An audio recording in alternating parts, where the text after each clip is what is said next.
ఇవాళ 15 financial institutions ఒకే దినం వచ్చి ఫౌండేషన్ స్టోన్ వేశారు.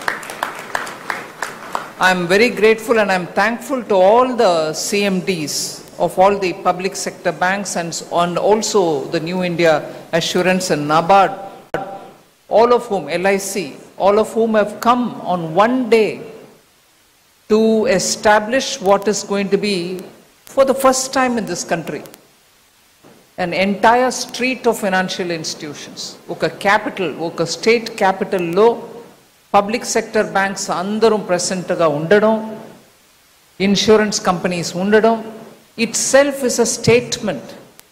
అంటే అమరావతి లాగా ఫ్యూచరిస్టిక్ క్యాపిటల్ ప్లాన్ చేస్తున్నప్పుడు దానికి ఒక ఫైనాన్షియల్ డిస్ట్రిక్ట్ ఏర్పాటు చేయడం అనేది is, as the honourable chief minister said, financial district was first in Hyderabad when he was chief minister. అప్పుడు ఎన్నో కార్యక్రమాలు చేసి అవి ఇవాళ ఫుల్ ఫోర్స్లో ఫలితం ఇచ్చే ఆ స్టేజ్లో మళ్ళీ వారికే ఆ బాధ్యత వచ్చింది. అట్లాంటిది ఇంకొకటి ఇక్కడ అమరావతిలో క్రియేట్ చేయమని, దాని గురించి మనం గర్వపడడానికి చాలా కారణాలు ఉన్నాయి. అయినా it also means that his shoulders will have to take the responsibility. అట్లాంటి రెస్పాన్సిబిలిటీని మోసుకెళ్ళి డెలివర్ చేయడానికి అంత ఎక్స్పీరియన్స్ వారికి ఉంది కాబట్టి I'm very confident that it will be very soon realized as a very good, robust capital for a very prosperous state, Andhra Pradesh. My good wishes. But at the same time, I will request the banks. Andhra Pradesh oka strength ni ardham cheskoni manam banking functions undali. It cannot be that you've come here, you set up branch, all right, you've got a regional headquarters. Adi matram chaladu. Ee capital nirmanam cheyadanlo రైతులు ఒక భాగం పెద్ద త్యాగం చేసిన భాగం, అది మనం మరచిపోలేం. కొత్త అమరావతి అంటే ముందు మనకు గుర్తు వచ్చేది రైతులే. సో బ్యాంకింగ్ సెక్టర్ నుంచి ఇవాళ ఇక్కడ వచ్చిన వాళ్ళు, ఇన్సూరెన్స్ కంపెనీస్ వచ్చిన వాళ్ళు ముందుగా రైతులకి సమస్య లేకుండా బ్యాంకింగ్ని అందించడం మీ బాధ్యత. అది ఒక కృషి కిసాన్ క్రెడిట్ కార్డు ద్వారా ఇచ్చే లోన్స్ మాత్రం కాదు. ఇవాళ చీఫ్ మినిస్టర్ గారు ఇప్పుడు కోరిక పెట్టినప్పుడు రాయలసీమలో ఉన్నటువంటి 9 డిస్ట్రిక్ట్స్లో హార్టికల్చర్ హబ్ క్రియేట్ చేయడానికి ప్లాన్ చేస్తున్నాను అంటున్నారు. అది ఆ 9 డిస్ట్రిక్ట్కి పరిమితం అవ్వదు, దాని ఇంపాక్ట్ అన్ని డిస్ట్రిక్ట్స్లో ఉంటాయి. So banks will have to think a fresh. ఇవాళ దేశం వ్యాప్తంగా వెజిటబుల్స్, ఫ్రూట్స్ ఇవన్నిటికీ డిమాండ్ ఎంత పెరుగుతుందంటే because middle class aspirations are becoming bigger. Above poverty line ఉన్న వాళ్ళ గురించి మాట్లాడుతున్నప్పుడు సీరియల్స్ ఎంత తింటున్నారు, అన్నం బియ్యం దొరుకుతుందా వాళ్ళకి, గేహం వీట్ దొరుకుతుందా అని చూస్తారు.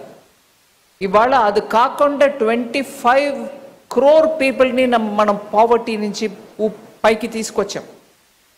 అట్లాంటి మిడిల్ క్లాస్ లేయర్ వాళ్ళ ఇంట్లో పిల్లలకి మంచి పోషకమైన పదార్థాలు చేసి వాళ్ళు ఫీడ్ చేయాలని అనుకున్నప్పుడు ఫ్రూట్స్ అండ్ వెజిటబుల్స్ దాంట్లో పెద్ద రోల్ ప్లే చేస్తాయి. ఇది కన్స్యూమర్ ఎండ్. కానీ రైతులకి మీరు చూస్తే మళ్ళీ పంట సాగు అంటే జస్ట్ వరులు మాత్రం కాదు, మొక్కజొన్న మాత్రం కాదు, కాయకూరలు కూడా. ఇన్ఫ్యాక్ట్ కాయకూరల్లో ఆదా ఎక్కువ వస్తుంది. మీ earn profit much more by growing fruits and vegetables. దేశవ్యాప్తంగా ఇవాళ ట్రైన్, మనం మోదీ గారు గవర్నమెంట్ వచ్చినాక బనానా ట్రైన్ వెళ్తుంది ఒక డిస్ట్రిక్ట్ ఆఫ్ మహారాష్ట్ర నుంచి ఢిల్లీ, ముంబైకి. కోకోనట్ ట్రైన్ వెళ్తుంది తమిళనాడు నుంచి ఢిల్లీ, ముంబైకి. ప్రత్యేక రైతుల కోసం ఒక ట్రైన్ డెడికేట్ చేసి అది వారానికి 2 సారి వారానికి 3 సారి ఆ పంటని తీసుకెళ్లి ఢిల్లీలో ముంబైలో చేర్పిస్తుంది. అట్లాగా కాయగూరలకి ఇక్కడ ఒక హబ్ లాగా చేసి అండ్ ఫ్రూట్స్ అట్లాంటి ఒక ప్లాన్ తోటి తీసుకొచ్చే ఆ ఐడియా చీఫ్ మినిస్టర్ది. We can support with infrastructure. అది వెంటనే తీసుకెళ్ళి ఎక్కడ మార్కెట్ ఉందో అక్కడ తీసుకెళ్ళి అమ్మడానికి చేస్తే రైతులకి వెంటనే దాని ఫలితం కనపడుతుంది. సో అట్లాంటి bright futuristic ideas, food security, food in fact prime minister ఇప్పుడు మాట్లాడేది న్యూట్రిషన్ సెక్యూరిటీ గురించి మాట్లాడుతున్నారు. అందరికీ బియ్యం అందిస్తున్నాను, ప్రధానమంత్రి గరీబ్ కళ్యాణ్ అన్న యోజనలో వెళ్ళిపోతుంది, ఉచితంగా వెళ్తుంది. కానీ అది చాలదు. ఇంట్లో మనం పప్పులు కాయగూరలు అన్నీ తినడం అవసరం, కానీ అది సప్లై ఇక్కడి నుంచి వస్తుంది. ఆంధ్ర లాగా ఒక స్టేట్లో అట్లాంటి ఒక 9 డిస్ట్రిక్ట్స్ డెడికేట్ చేసినప్పుడు దానికి కావాల్సిన ఇన్ఫ్రాస్ట్రక్చర్, దానికి కావాల్సిన కనెక్టివిటీ, దానికి కావాల్సిన హై క్వాలిటీ సీడ్స్, దానికి కావాల్సిన ప్యాకేజింగ్, అది ఇక్కడి నుంచి ఢిల్లీ వెళ్ళాలంటే పాడవకుండా చక్కగా వెళ్ళడానికి కావాల్సిన ప్యాకేజింగ్, ఇవన్నిటిని కూడా కాంప్రిహెన్సివ్గా ప్లాన్ చేస్తున్నప్పుడు బ్యాంక్స్ దాన్ని కిసాన్ క్రెడిట్ కార్డు ద్వారా లోన్ అని అనుకొని 1 లక్షం ఇచ్చేస్తే మీ పని ఆవదు.